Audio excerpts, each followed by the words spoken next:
Hi, this is Brian, Topps Vintage 316. Thought I'd show some cards I collected when I was about 10 years old back in 1972. And these are called the 72 Fleer Famous Feats cards. I got about 20 of them. The whole set includes 40 cards, which for some reason I never picked up the rest of them, but I do find them here and there when I go to a card show. So it's a set that I'm still looking at possibly completing one day. But anyways, this first card here is Christy Mathewson, pitcher that many of us have heard of, one of the greats, if not the greatest. But he had over 300. He had 373 wins. 4 times he won 30 games or more, and he also pitched 3 shutout innings in the World Series as well. This next one is Sonny Jim, and he was known for scoring 12 runs, or drove in 12 runs in a game in 1924.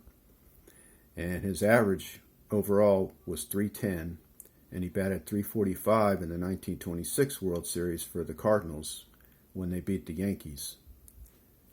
And the back of these cards basically kind of looks like this: baseball famous feats. And that's 72 Fleer, made out of Philadelphia, is where they came out of from. The next card here is of Rudy York, and he was a big guy, about 240 pounds. But in 1937, he smashed 18 home runs during the month of August, so that was kind of his highlight to fame there. Next card here is of Eddie Collins. He was known to be quite the base stealer, had 6 bases stolen in one game. He hit over 340 9 times, but only won the batting title once because unfortunately he played the same era as a man named Ty Cobb. His overall average was 335, and he played in 6 World Series games. Next guy up here is Red Wolf, and he was known for scoring a lot. He was part of the Yankees team from 1936 to 1939, in a squad that averaged over 1,000 runs per year. And his big high claim to fame, I guess you'd say, which shows on the card here, is that he scored in 18 straight games in 1939. And then Little Mel Ott here, he walked over 1,708 times. He had 511 home runs and scored 1,859 runs and had over 1,800 RBIs as well. And in 1953, he hit the home run that won against the Giants. But he also went on, as many of us know, to be a manager as well as a very famous broadcaster. Ed Rollback here pitched a doubleheader and shutout doubleheaders in 1908, something that has never been repeated in history and probably never will, since none of these pitchers these days seem to go past 6 innings in one game. But anyways, that was quite the feat back then, and it still is a record that I think will never be broken, obviously. But he did that back in 1908. The next card here is of Tris Speaker, and he was another prolific hitter. Unfortunately, again, he played the same era as Ty Cobb, but Tris had 793 doubles, over 3,500 hits. His lifetime average was 344, and he hit over 318 times. And to go along with that, I got this bat here that I got from my uncle who lived in New York, my great uncle. This was back when I was a kid. I was probably 12, 13 years old, back in the late 70s. But anyways, he had this in his house there.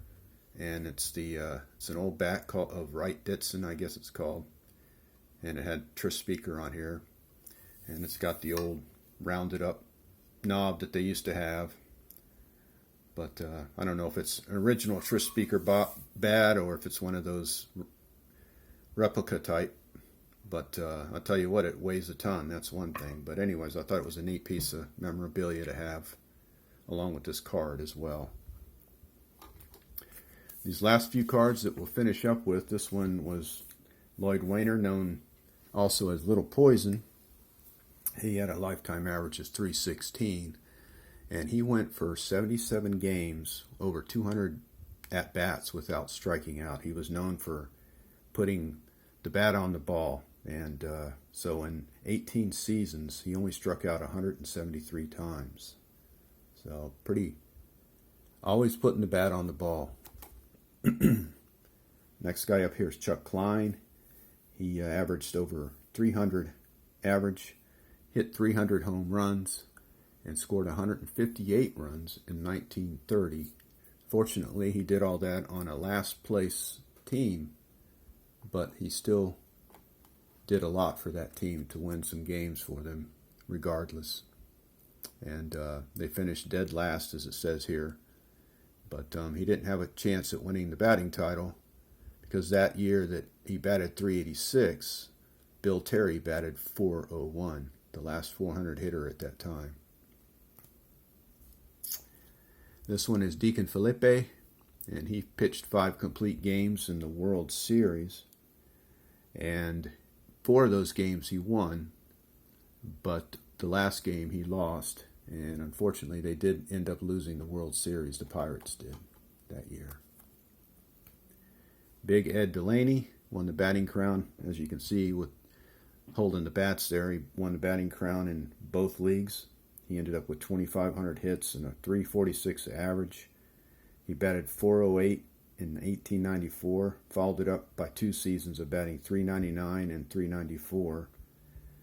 And unfortunately, he had a mysterious death where he died at Niagara Falls, drowning at Niagara Falls. Still kind of mysterious as to how that all happened. And these last 2 cards, this one, Jack Chesbrough, well-known pitcher back in the day, the early 1900s. He won 41 games in 1904 and also pitched 41 scoreless innings. Very well-known pitcher back in that day. And this last card here is of Wee Willie Killer. As you can see, he was a specialist of bunting, but he had a 44-game hit streak in 1897 and batted .432. And he was known as the guy that hit 'em where they ain't. He ended up with 500 stolen bases as well.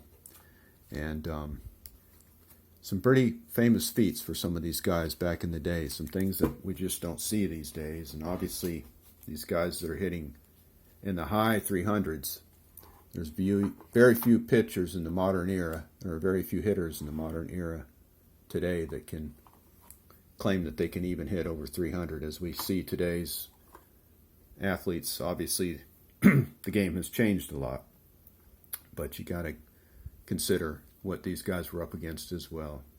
But anyways, these were some cards that, like I said, I collected back then, 1972, and they're kind of hard to find, but I do find them here and now, and pick them up wherever I can. But anyways, I hope you enjoyed that, and like I always say, collect like you're a kid.